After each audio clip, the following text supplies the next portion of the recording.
ये कहानी basically Karl Elon के इर्द गिर्द घूमती है, जो कि बाय प्रोफेशन एक बैंकर है। कार्ल बेसिकली लोन देने का काम करता है, लेकिन अगर उसकी पर्सनल लाइफ की बात की जाए तो वो बहुत अकेला है। वो अपनी जिंदगी से बहुत उदास है क्योंकि इसकी अपनी वाइफ से डाइवोर्स भी हो चुकी होती है। उसके अलावा वो अपने दोस्तों को भी इग्नोर करता है, वो किसी से नहीं मिलता, वो हर किसी से दूर रहना ही प्रेफर करता है। और एक दफा कार्ल डीवीडी शॉप के अंदर अपनी शॉपिंग कर रहा होता है। यहीं पर इसका एक दोस्त इसे कॉल करता है कि हमने डिनर के सिलसिले में मिलना था, तुमने मैसेज का रिप्लाई तक नहीं किया। कार्ल यहाँ पर बहाना करता है कि मैं एक बहुत जरूरी काम में बिजी हूँ और मैं एक बहुत इंपॉर्टेंट फाइल पर काम कर रहा हूँ। लेकिन उसका दोस्त कहता है कि तुम ड्रामा मत करो, मैं तुम्हें देख सकता हूँ कि तुम डीवीडी शॉप में खड़े हो और अब बहानेबाजी मत करो और चलो हमारे साथ। कार्ल बेसिकली जाना तो नहीं चाहता था, लेकिन वो पकड़ा जाता है और उन्हें अपने दोस्तों के साथ डिनर के लिए जाना पड़ जाता है। और यहीं पे कार्ल अपनी प्रीवियस वाइफ को भी देखते हैं, जिसकी डाइवोर्स हो चुकी होती है। बेसिकली इनकी वाइफ अपने नए पार्टनर के साथ वहां पर होती है। कार्ल उसे आंखें चुराता है, वो उसके सामने नहीं जाना चाहता। इस सब की वजह यह है कि कार्ल का कॉन्फिडेंस बिल्कुल डाउन हो जाता है। वो सब लोगों से आंखें चुराता है, वो किसी से नहीं मिलना चाहता और उसे अपनी लाइफ में कुछ भी अच्छा नहीं लगता। अगले दिन कार्ल एलन अपने ऑफिस में जाते हैं। वहां पर उनके सीनियर ऑफिसर आते हैं और कहते हैं कि तुम्हें पता है ना कि ऑफिस में प्रमोशन की बात चल रही थी, लेकिन अनफॉर्चुनेटली वो प्रमोशन तुम्हें नहीं मिला। और कार्ल जवाब में कहता है कि कोई बात नहीं, ये सब होता रहता है और खास तौर पे मेरी लाइफ में, क्योंकि कार्ल बहुत मायूस हो चुका होता है, बहुत डिप्रेस होता है और ऐसी बातें उसकी लाइफ में होना एक आम सी बात थी। और ऑफिस के अंदर ही कुछ रैंडम लोग कार्ल से लोन लेने के लिए आते हैं। उनके कुछ डॉक्यूमेंट्स मिस होते हैं, जो कि सॉफ्ट कॉर्नर रख के लोन दिया जा सकता था, लेकिन कार्ल उन लोगों को इनकार कर देता है कि आपके डॉक्यूमेंट्स मिसिंग है, यानी कि कार्ल उन्हें नो बोल देता है। और उसके अलावा कार्ल के जानने वाले जब उसे फोन भी करते हैं तो वो जानबूझकर फोन नहीं उठाता, क्योंकि उसे किसी से बात नहीं करनी होती। लंच के वक्त कार्ल का एक पुराना दोस्त उसे आके मिलता है और वो उसे कहता है कि मुझे खुशी हुई कि तुम अभी तक इस बैंक में काम कर रहे हो। जब कार्ल अपने दोस्त से पूछता है कि तुम क्या कर रहे हो, दोस्त बताता है कि मैं पूरी दुनिया घूम रहा हूँ क्योंकि मैं हूँ यस मैन। और इसके साथ ही वो कार्ल को एक ब्राउचर दिखाता है और वो उसे बताता है कि ये सेमिनार कंडक्ट होने वाला है और तुम लाजमी इस सेमिनार में जाओ। साथ में ये भी कहता है कि मुझे पता है तुम अपनी जॉब और इस लाइफ से खुश नहीं हो, ये पत्थर लो और बैंक का शीशा तोड़ दो। जिसके जवाब में कार्ल फिर से नो बोलता है और कहता है कि मैं ऐसा नहीं कर सकता, क्योंकि कार्ल के लिए हर चीज में नो बोलना एक कॉमन सी बात हो गई थी। और इसका दोस्त कहता है अब यही बात तुम मुझसे पूछो। कार्ल जब कहता है कि क्या तुम इस बैंक का शीशा तोड़ना चाहते हो, तो वो दोस्त हंसते हुए कहता है कि यस, और वो शीशा तोड़कर वहां से भाग जाता है। और वहां से भागते हुए वो कार्ल को कहता है कि जिस जगह का ब्रोशर मैंने तुम्हें दिया है वहां पर तुम लाजमी जाना, अपनी लाइफ को एंजॉय करो, अपनी जिंदगी को जियो, लाइफ एक बार ही मिलती है। असल में अब तक की बात की जाए तो कार्ल की जिंदगी में सबसे ज्यादा लफ्ज इस्तेमाल होने वाला नो है, यानी वो हर चीज में नो बोलता है। इसी वजह से उसने लोन रिजेक्ट किया, इसी वजह से अपने दोस्तों को झूठ बोला और भी बहुत सी बातों में वो नो का इस्तेमाल करता है। लेकिन अब भी कार्ल अपनी प्रीवियस वाइफ को मिस किया करता है और यहाँ पर वो अपनी वाइफ को कॉल करता है और उसको बताता है कि मैं तुम्हें मिस कर रहा हूँ। लेकिन उसकी एक्स वाइफ कहती है कि मैं अपने पार्टनर के साथ कहीं बाहर जा रही हूँ और कार्ल मुस्कुराते हुए कहता है कि हाँ तुम्हें जाना चाहिए, तुम्हारी जिंदगी है, और फोन डिस्कनेक्ट हो जाता है। इवन हम अब ये भी देखते हैं कि उसके बहुत अच्छे दोस्त की एंगेजमेंट पार्टी होती है और वो उसकी एंगेजमेंट सेरेमनी में भी नहीं जाता और उसका दोस्त उससे शिकायत करता है कि अगर तुम खुद को नहीं बदलोगे तो ऐसा नहीं चलेगा और मैं तुमसे कभी बात नहीं करूंगा। वो दोस्त कार्ल से नाराज हो जाता है और वहां से चला जाता है। कार्ल सोचता है कि उस सेमिनार में जाने में हर्ज नहीं है और वो उस सेमिनार में पहुंच जाता है। इस सेमिनार का नाम यस सेमिनार होता है और यहीं पर उसका वो दोस्त भी मिलता है जिसने उसको ब्राउचर दिया था कार्ल के बैंक के सामने। अब इस सेमिनार में हम मोटिवेशनल स्पीकर को देखते हैं, जो कि सब लोगों से पूछते हैं कि इस सेमिनार में पहली दफा कौन आया है। कार्ल का दोस्त उसकी तरफ इशारा करते हुए कहता है कि ये मेरा दोस्त है और ये पहली दफा आया है। इस चीज को देखते हुए मोटिवेशनल स्पीकर कार्ल को कहते हैं कि come on, come to stage. वो उसे स्टेज पर बुलाते हैं, लेकिन कार्ल कहता है नो नो थैंक यू, मैं यहाँ पे बिल्कुल ठीक हूँ। मोटिवेशनल स्पीकर कहते हैं कि तुमने क्या कहा, नो? यहाँ पर नो कोई भी नहीं बोलता और उसके आसपास बैठे हुए सब लोग कार्ल को no man no man no man कहना शुरू कर देते हैं। मोटिवेशनल स्पीकर कहता है कि अगर तुम मेरे पास नहीं आते तो मैं तुम्हारे पास आ जाता हूँ, और वो जल्दी से भागता हुआ कार्ल के पास आ जाता है। वो उसको देखते हुए कहता है कि तुम अपनी जिंदगी में बिल्कुल भटके हुए हो, तुम अकेले हो, ना तुम्हारा कोई दोस्त है, ना कोई गर्लफ्रेंड, ना कोई थी। कार्ल इसके जवाब में कहता है कि मेरी जिंदगी बहुत टफ है, आप नहीं समझते मैं किन हालात से गुजरा हूँ। मोटिवेशनल स्पीकर कहते हैं कि तुम मुझसे एक वादा करो और खुद से भी कि आज के बाद से तुम अपनी जिंदगी की हर अपॉर्चुनिटी में, जिंदगी की हर बात में तुम यस कहोगे, नो कभी नहीं कहोगे। यहाँ पर कार्ल पे इतना प्रेशर होता है कि वो कुछ और बात कर ही नहीं पाता और वो उसको कह देता है कि हाँ मैं यस ही कहूंगा, और वो सबके सामने यस कह देता है। सेमिनार के बाद कार्ल जब बाहर आता है तो एक आदमी उसे लिफ्ट मांगता है कि तुम मुझे फलां जगह तक छोड़ दोगे। कार्ल बेसिकली नो कहने वाला होता है, लेकिन उसी वक्त उसका वही दोस्त आ जाता है और वो उसको कहता है कि हाँ जरूर, कार्ल तुम्हें छोड़ देगा। और वो कार्ल को कहता है कि इसे कहो यस, और कार्ल मजबूरन यस कह देता है।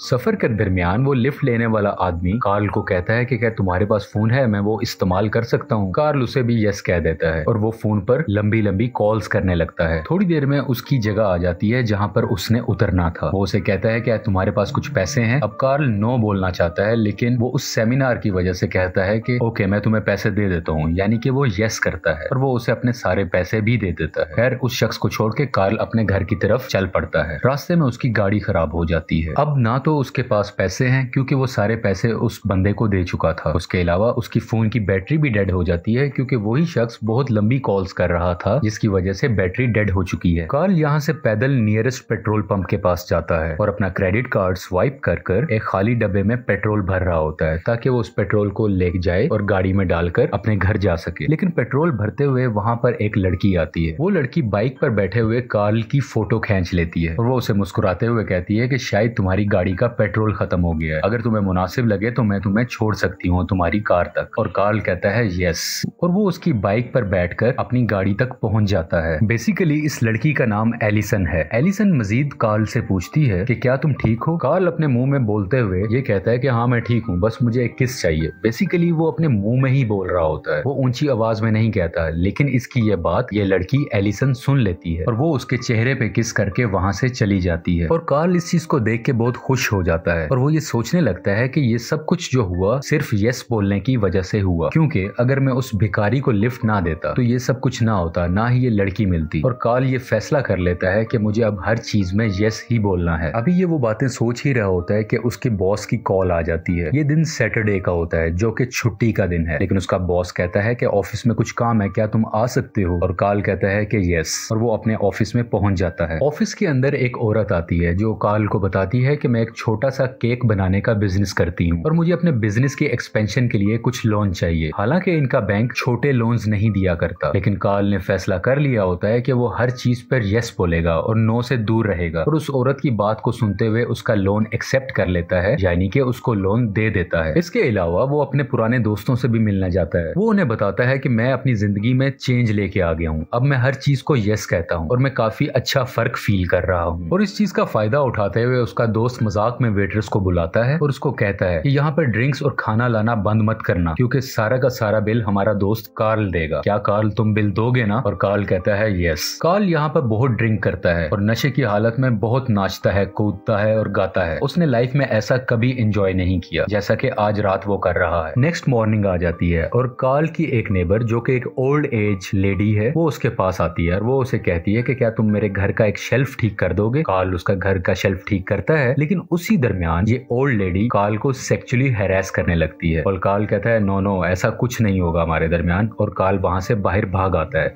लेकिन वो जब बाहर की तरफ आ रहा होता है तो वो सीढ़ियों से गिर जाता है और उसे थोड़ी सी चोट भी लग जाती है। और उसी वक्त एक कुत्ता भी आकर कार्ल को काटने वाला होता है। कार्ल सोचता है कि जब तक मैं यस बोल रहा था सब कुछ ठीक चल रहा था, लेकिन अब मैंने नो बोला तो मैं ऑलमोस्ट अपनी हड्डी तोड़वाने वाला था और एक कुत्ता मुझे काटने वाला था। तो वो इरादा करता है कि मुझे अब हर चीज में यस ही बोलना है। अब कार्ल मुकम्मल तौर पर चेंज हो चुका है, वो किसी भी चीज को नो नहीं कहता। इसके अलावा उसकी लाइफ में बहुत सी चेंजेस आती हैं, जैसे कि वो गिटार बजाना भी सीखता है, प्लेन भी उड़ाता है और इसके अलावा कोरियन लैंग्वेज भी सीखने लगता है। इसके अलावा कार्ल के अपने बॉस से कुछ रिलेशन ज्यादा अच्छे नहीं थे, लेकिन अब वो रिलेशन भी अच्छे होने लग जाते हैं। As a loan officer Carl के पास जितने भी लोग लोन लेने आते हैं वो उन सबको लोन देता है, चाहे वो लोन कितना भी हो, वो लोन छोटा हो या बड़ा हो, वो किसी को नो नहीं बोलता। और सब लोग कार्ल की की सर्विसेज से बहुत खुश होते हैं और इसी वजह से बहुत से लोग इसी बैंक में आते हैं और कार्ल से ही लोन लेते हैं। एक दिन अपने ऑफिस से घर जाते हुए रास्ते में से एक आदमी नजर आता है जो हर रोज इस जगह पर खड़ा होता था और कार्ल हमेशा उसे नो कहता था क्योंकि वो आदमी कहता था कि मेरा एक बार है, वहां पर आप जरूर आएं,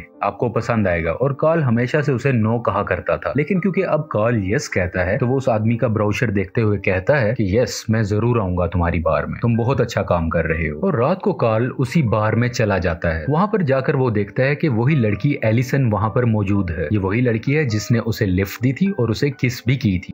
बेसिकली एलिसन यहाँ पर सिंगिंग करती है, यानी कि इस बार में गाना गाती है। जब उसका गाना खत्म हो जाता है तो वो कार्ल के पास आकर बैठती है। वो पूछती है कि क्या तुम मेरा पीछा कर रहे हो? और कार्ल कहता है नहीं, मैं ऐसा नहीं कर सकता। और इसके बाद ये दोनों मिलकर वॉक पर निकल जाते हैं। रास्ते में चलते हुए वो बताती है कि मैं पार्ट टाइम इस बार में सिंगिंग भी करती हूँ और इसके अलावा डे टाइम में मैं फोटोग्राफी क्लास की टीचर भी हूँ। तुम किसी दिन वहां पर जरूर आना, मुझे खुशी होगी। और कार्ल उसको यस बोल देता है कि मैं जरूर आऊंगा। रात को कार्ल को अपने एक दोस्त फोन आता है, वो उसे पार्टी पर आने के लिए इनवाइट करता है। रात काफी हो चुकी होती है, लेकिन फिर भी कार्ल अपने दोस्त को यस बोलता है। वो उस पार्टी पर चला जाता है। वहां जाकर वो बहुत अयाशी करता है, बहुत एंजॉय करता है। और अगले दिन सुबह सुबह वो अपनी दोस्त एलिसन की फोटोग्राफी क्लास में चला जाता है। वहां पर वो उससे मिलता है, उसके साथ उसकी प्रैक्टिसेस में शामिल होता है, उनके साथ भागता है, उनके साथ मिलकर फोटोग्राफी करता है। कार्ल की लाइफ मुकम्मल तरीके से चेंज हो चुकी है और ये सब चेंजेस सिर्फ यस कहने की वजह से ही हुई हैं। अब कार्ल हर वक्त मुस्कुराता रहता है और यही चीज एलिसन को बहुत पसंद आती है। उसकी नेचर, उसका मुस्कुराना, उसका जिंदा दिल होना, ये चीज एलिसन को बहुत पसंद आने लगती है और इन्हीं चीजों की वजह से इन दोनों के दरमियान बहुत अच्छी दोस्ती हो जाती है। अगली रात को कार्ल और एलिसन मिलकर बाइक पर जाते हैं और ये बहुत ज्यादा एंजॉय करते हैं, लेकिन इस बार एलिसन नहीं बल्कि कार्ल बाइक को चला रहा होता है। और उसके बाद ये दोनों एक बड़े से स्टेडियम में जाते हैं और ये दोनों मिलकर यहाँ पे बहुत ज्यादा टाइम स्पेंड करते हैं। ये एक दूसरे को पसंद करने लगते हैं। और अगले दिन हम देखते हैं कि कार्ल के बैंक में बहुत से लोग जमा होते हैं जो सब लोन लेने के लिए आए होते हैं। बहुत बड़ी लाइनें लगी होती हैं। यहाँ पर कार्ल का सीनियर ऑफिसर उसके पास आता है और वो कहता है कि ऑफिस में आओ, मुझे तुमसे कुछ बात करनी है। कार्ल को लगने लगता है कि अब मेरी जॉब गई, लेकिन जब वो सीनियर ऑफिसर के पास जाता है तो वो उसे शाबाश देता है। वो उसे बताता है कि आज से पहले हमारी कंपनी ने कभी छोटे लोन नहीं दिए थे, लेकिन तुम्हारा ऐसे करने से बहुत ज्यादा लोग आ गए और हमारा वॉल्यूम बढ़ गया, जिसकी वजह से हमारा बैंक बहुत प्रॉफिट कमा रहा है। और ये सब लोन लेने वाले लोग वक्त पर अपना लोन भरते हैं और ये हमारे बैंक के लिए बहुत अच्छा है। और इसके अलावा सीनियर ऑफिसर कार्ल को प्रमोट भी कर देते हैं और उसकी सैलरी में भी इजाफा हो जाता है। कार्ल बहुत खुश हो जाता है। कार्ल की पर्सनैलिटी में बहुत ज्यादा पॉजिटिविटी आ चुकी है और वो जहाँ भी जाता है बहुत सी खुशियां फैलाता है। एक दफा हम देखते हैं कि एक आदमी खिड़की के बाहर सुसाइड करने वाला होता है, लेकिन कार्ल उसके पास जाकर मोटिवेशनल गाना गाता है, जिसको सुनकर वो आदमी सुसाइड नहीं करता और इस तरह से वो उस आदमी की भी जान बचा लेता है। कार्ल और एलिसन घूमने फिरने का इरादा करते हैं। वो इसी सिलसिले में जब एयरपोर्ट पे होते हैं तो कार्ल की एक्स वाइफ वहां पर आती हैं और वो उसे कहती हैं कि हमने तुम्हें टीवी पर देखा जब तुम उस आदमी की जान बचा रहे थे, तुमने बहुत अच्छा काम किया।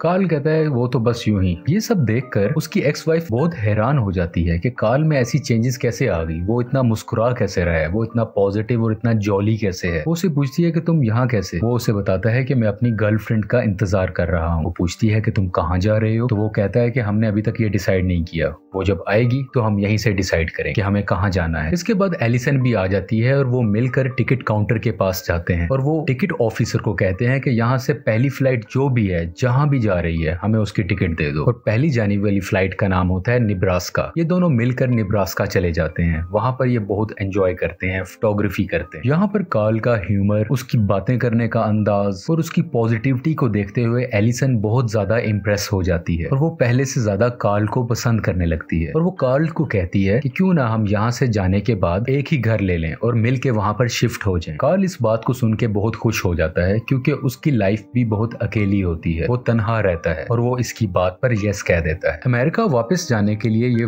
टिकट ले रहे होते हैं कि उसी वक्त वहां पर 2 कस्टम ऑफिसर्स आ जाते हैं और वो कहते हैं कि हमें आपसे कुछ सवालात करने हैं। वो उन्हें बंद कमरे में ले जाते हैं और वहां पर कार्ल से पूछा जाता है कि क्या तुम अमेरिका से नफरत करते हो। कार्ल कहता है कि नहीं, ऐसा कुछ नहीं है। उसके अलावा मजीद कस्टम ऑफिसर्स कहते हैं कि हमें तुम पर शक है क्योंकि हाल ही में तुमने प्लेन को उड़ाना सीखा, कोरियन लैंग्वेज सीखी, उसके अलावा एक फर्टिलाइजर कंपनी को तुमने लोन दिया, शायद उनको बम बनाने के लिए तुमने लोन दिया। कार्ल कहता है नहीं, ऐसा कुछ नहीं है। ऑफिसर्स कहते हैं कि हमें तुम पर शक है, तुम्हारी शादी 6 महीने से ज्यादा नहीं चली, ऐसा सब कुछ क्यों हुआ? खैर ये इनके मामूल के मुताबिक सवालात थे, लेकिन जब शादी का सवाल पूछा गया तो एलिसन हैरानी से देखती है, क्योंकि एलिसन को नहीं पता था कि कार्ल की शादी हो चुकी है या फिर उसकी डाइवोर्स भी हो चुकी है। कार्ल ने ऐसा कभी जिक्र नहीं किया था। असल में ये कस्टम ऑफिसर्स कार्ल को टेररिस्ट समझ रहे होते हैं, क्योंकि प्लेन चलाना, एकदम से लैंग्वेज सीखना, ये कॉमन बंदा अमूमन नहीं किया करता जिसने पहले कभी ऐसी एक्टिविटीज में हिस्सा ना लिया हो। लेकिन कार्ल उन्हें बताता है कि ये सब कुछ मैं यस कहने के चक्कर में कर रहा हूँ और मेरी लाइफ में बहुत बदलाव आ रहा है। और इसके अलावा कहता है कि मुझे मजीद अपने वकील से बात करना है। यहाँ पर उसका दोस्त वकील आ जाता है और वो उन्हें उस सेमिनार का बताता है कि उस सेमिनार के चलते हुए मेरा क्लाइंट हर चीज पे यस कहता है, जिसकी वजह से उसकी जिंदगी में बहुत पॉजिटिविटी आई है और इसलिए उसने ये सब एक्टिविटीज की। और दूसरी तरफ एलिसन को लगने लगता है कि कार्ल ने जितनी भी बातें उससे की हैं या उसने यस का जवाब दिया है तो वो सिर्फ उस सेमिनार की वजह से दिया है। वो एक्चुअल में शायद यस नहीं कहना चाहता था, लेकिन मजबूरन उसने मेरी हर बात पे यस बोला और इसीलिए वो उसके साथ घूमने गया था और इसलिए उसने उसके साथ रहने के लिए यस भी कहा। वो समझने लगती है कि कार्ल मुझसे झूठ बोलता आया है आज तक और वो उससे नाराज होकर वहां से चली जाती है। और एलिसन के जाने से एक बार फिर से कार्ल की लाइफ डिप्रेस हो जाती है। वो उसे हर वक्त मिस करता है, वो उसे फोन करने की भी कोशिश करता है लेकिन वो फोन नहीं उठाती। वो उसे बार में भी जाकर मिलता है लेकिन एलिसन उसे वहां भी नहीं मिलती। और एक बार फिर से कार्ल अकेला हो जाता है, तन्हा हो जाता है। एक दिन कार्ल की एक्स वाइफ उसे कॉल करती है और वो उसे कहती है कि तुम मुझसे आके मिलो, मुझे कुछ जरूरी बात करनी। जब कार्ल अपनी एक्स वाइफ के पास जाता है तो वो बताती है कि मेरा पार्टनर, मेरा बॉयफ्रेंड, मेरा उससे ब्रेकअप हो चुका है और मैं अब उसके पास बिल्कुल नहीं जाना चाहती। मैं तुम्हें फिर से पसंद करने लगी हूँ, मैं तुम्हारे साथ दोबारा जिंदगी गुजारना चाहती। लेकिन कार्ल उसे इनकार कर देता है क्योंकि वो कहीं ना कहीं एलिसन से प्यार करने लगा है और वो वहां से चला जाता है। उसने अपनी एक्स वाइफ को नो कहा होता है, इसलिए अब इसके ज़हन में एक वहम सा आ जाता है कि अब उसकी लाइफ में सब कुछ बुरा होने लग गया है और बुरा होता रहेगा। और इसी परेशानी के आलम में वो उसी मोटिवेशनल स्पीकर के पास जाता है जिसने इसे यस कहने के लिए मोटिवेट किया था। कार्ल उस मोटिवेशनल स्पीकर की गाड़ी के पीछे वाली सीट पर छुप जाता है जो कि उसको नहीं पता होता। और जब ये गाड़ी चला रहा होता है तो कार्ल एकदम से पीछे से निकलता है और उसे आके कहता है घबराना मत, मैं कार्ल हूँ। लेकिन मोटिवेशनल स्पीकर डर जाता है, घबरा जाता है और कार उसके कंट्रोल में नहीं रहती और वो दूसरी गाड़ी से टक्कर मार लेता है, यानी कि एक्सीडेंट हो जाता है। और एक्सीडेंट की वजह से ये दोनों ही हॉस्पिटलाइज हो जाते हैं। यहाँ पर कार्ल को जब होश आता है तो वो अपने मोटिवेशनल स्पीकर से कहता है कि आपको ये रूल बदलना पड़ेगा कि हर चीज पर यस कहना होता है। मोटिवेशनल स्पीकर कहता है कि ऐसा कोई रूल नहीं है, मैंने तुम्हें सिर्फ इसलिए कहा था क्योंकि तुम मेरी बात नहीं सुन रहे थे। जरूरी नहीं है कि हर बात पर यस कहा जाए और तुम्हें यस सिर्फ तभी कहना चाहिए कि जब तुम्हारा दिल उस चीज को माने। तुम्हारा दिल जब कहे तभी तुम्हें यस कहना चाहिए। कार्ल इस बात को सुनता है और कहता है